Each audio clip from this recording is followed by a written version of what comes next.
सियासतदान हैं कि मानते नहीं। वोट की फसल काटने के लिए हनुमान जी का जात और मजहब में बांटने वाले सियासतदान अब यहाँ तक पहुँच गए हैं कि वास्तव में हनुमान जी का अस्तित्व था या नहीं।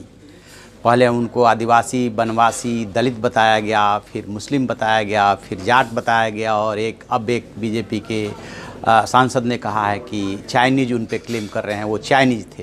हनुमान जी क्या थे, मैं हूँ, और क्या सियासतदान मानते हैं उनको, और ये राजनीति कहाँ तक जाएगी मैं आपको बताऊंगा। मैं हूँ विद्याशंकर तिवारी, इंडिया न्यूज़ के डिजिटल चैनल इन खबर के लिए। दरअसल हनुमान जी को लेकर के सबसे पहले राजनीति शुरू की थी उत्तर प्रदेश के मुख्यमंत्री योगी आदित्यनाथ ने।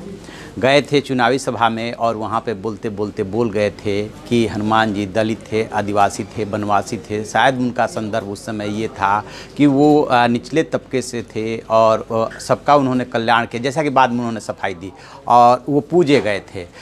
इसको लेकर के बहुत बवाल हुआ था उस समय कि उनके हनुमान जी की जात खोजी जा रही है वोट पाने के लिए। इसके बाद अचानक बीजेपी की MLC बुक्कल नवाब बोल पड़े कि हनुमान जी जो है मुस्लिम थे, क्योंकि उन्होंने हनुमान जैसे जो नाम में लगे होते हैं उन शब्दों को गिनाया था और कहा था कि हनुमान जी जो है मुस्लिम इसलिए हैं क्योंकि ये उनके नाम से मिलते जुलते शब्द रहमान, रमज़ान, फरमान, जिसान उनके यहाँ मुस्लिमों में पाया जाता है, लिहाजा मुस्लिम थे।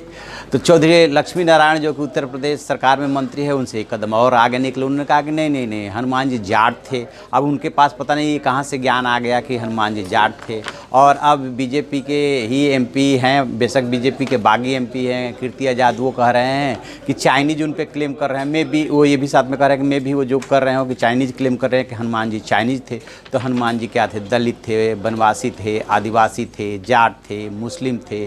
और कुछ सियासतदान अब शायद ये भी कहने लगे हैं कि वैज्ञानिक रूप से ये प्रमाणित नहीं है कि हनुमान जी का अस्तित्व है कि नहीं है। ठीक उसी तरह से जैसे राम सेतु के बारे में कभी UPA सरकार ने अदालत में हलफनामा दायर कर दिया था कि उसका अस्तित्व जो है प्रमाणित नहीं है, कि ऐसा भगवान राम और उनकी जो पूरी कहानी है वो सही है भी कि नहीं है। तो ये राजनीति है, राजनीति होती रहती है। लेकिन यदि हम बात करें इतिहास और अपने वेद पुराणों की, जिस पे हमारी पूरी हिंदू सभ्यता, संस्कृति और धर्म टिका हुआ है, तो हनुमान जो है वो विष्णु पुराण में उनका जिक्र मिलता है हनुमान जी का। और माना ये जाता है कि वो रुद्र थे और वहीं से उनका उद्भव हुआ था।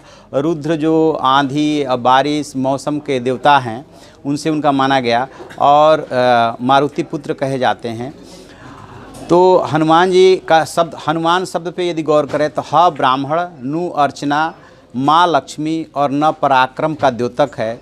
और जो रुद्रों का उद्भव हुआ था वो ब्रह्मा जी के भ्रिकुटी से बताया जाता है। ये विष्णु पुराण में इसका जिक्र है।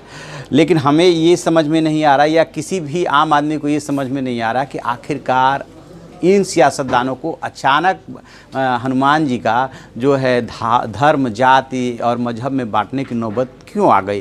क्या उससे उनकी वोट की फसल लहलहाती हुई सी बनने वाली है, या कोई और कारण है, या यूं ही सियासतदान तो कुछ नहीं बोलते, बिना मतलब के नहीं बोलते, कोई ना कोई उसके पीछे मकसद होता है। और जब योगी आदित्यनाथ ने इस विवाद की शुरुआत की थी तो उनका मकसद कहीं ना कहीं दलितों, आदिवासियों को अपनी तरफ खींचने का था।